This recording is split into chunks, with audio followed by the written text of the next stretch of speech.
Just browsing fellow YouTubers. This is a lad that also has an RS. Just looking at some of the comments.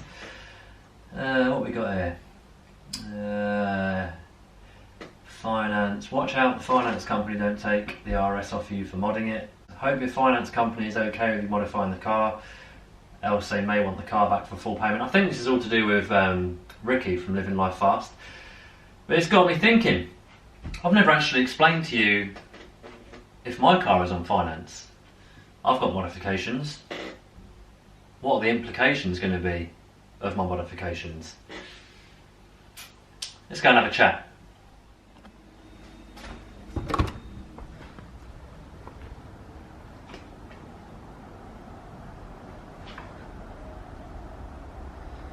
Isn't she beautiful? Look at that. What a peach. So, is my car on finance? Well, the simple answer is no. So, I can do what the hell I want with it, basically. I can modify it, you know, I can do anything, and it's not really going to affect anyone. I can sell it. I could sell it tomorrow, and there's no finance owing on it. Now, basically what I did is, when I bought the car, admittedly, I got it on a 3-year PCP deal through Ford. Now, this was the only way that I could get lower monthly repayments, manageable monthly repayments. Now, basically, with PCP, you're effectively leasing the car for 3 years, and then at the end of the term, you have usually 3 options. So, you can give the car back and walk away, and if there's any equity in the deal, you can take the equity with you. You can put any equity towards a new car, and you literally hand that back, pick a new car, and then you take that new car home and you put any equity you had from this as a deposit for the new car, and you basically roll over the PCP deal on a new car. Now, the third option is you pay off the balloon payment and you buy the car from Ford. So when you start off on your PCP agreement, they give you what's called a guaranteed future value. So they will say, right, in 3 years' time, providing you stick to your mileage requirements, you don't go over the, my dog's jumping at me. You don't go over the mileage. The car is in reasonable condition. You know, it's not dented, scuffed, etc. We will give you this amount. So for my particular RS, I think I paid 33,000 for it brand new. They said to me, in 3 years' time, we're going to guarantee that this car is worth, I think it was 17,500, around that. And I immediately thought, well, there's Mark IIs out there which are getting on for 10 years old, and they're still going for over 20 grand. So I always knew buying an RS on PCP was going to be quite a good move, because there's going to be equity in it. Because of the RS brand, they hold their value really well. So I was like, right, in 3 years' time, this car is going to be worth more than 17.5 grand. And I'm over 2 years in now, and this car is probably worth on private market about 25 grand. So it's kind of going to show that I was right. Anyway, so I had the PCP for about 1.5 years, and I thought, right, I'm going to start looking now if it's worth me paying off the PCP with a low interest loan. I did it with my Fiesta ST. Basically what you do is, you look at how many PCP payments you have left until the end of the term, and you add those together. So the amount of payments you have till the end of the 3 years, and you add those together. Then look at your balloon payment, because that's what you would have to refinance if you were going to keep the car. So I looked at 17.5 grand, and I went online and I got some quotes for loans to cover that 17.5 grand for 3 years. And what I did then, I added the repayments from that loan to cover the balloon payment to the remaining repayments on the PCP. I added those two together, and that gave me a total of basically what I was going to have to pay if I were to keep this car on PCP and then refinance the balloon payment at the end. So that was my one option. That was one option I had. The other option was to pay off the PCP. So I went on the Ford Pass app and I looked at my settlement figure, and I took that settlement figure. I then went online again. I did some more loan. Alfie, get out of there! Wait, get away! This dog is a pain in the backside.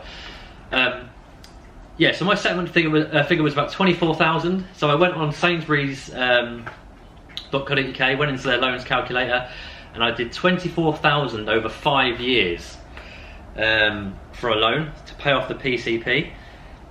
I added up all of those repayments and then compared them against my repayments for the PCP and then the repayments for covering off the balloon payment, and it actually worked out cheaper to pay off the PCP with a low interest rate 5-year loan. So that's what I did. I got the loan for 24,000, it's about 3% APR, and I paid off my PCP.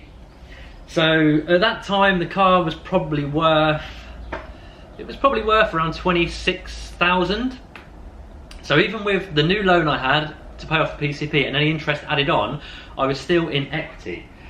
And basically that enabled me then to do what the hell I wanted with the car. So I can then start modifying the car, I could sell the car if I wanted to, and there's just no implication. There's no finance company kind of getting on to me saying, oh, you need to revert the car back to standard, or we're going to take it off you, blah, blah, blah. And basically now, so I got my loan, it was around a year ago. I'm going to be honest with my figures and stuff. I owe on this car now about 20,500. So I owe about 20,500 on my loan, and if I was to sell this car privately, I could probably command around 25,000 for it. So that leaves me with, you know, a fair chunk of equity. So if I sold this car, I would walk away with, you know, 4 odd grand or something like that.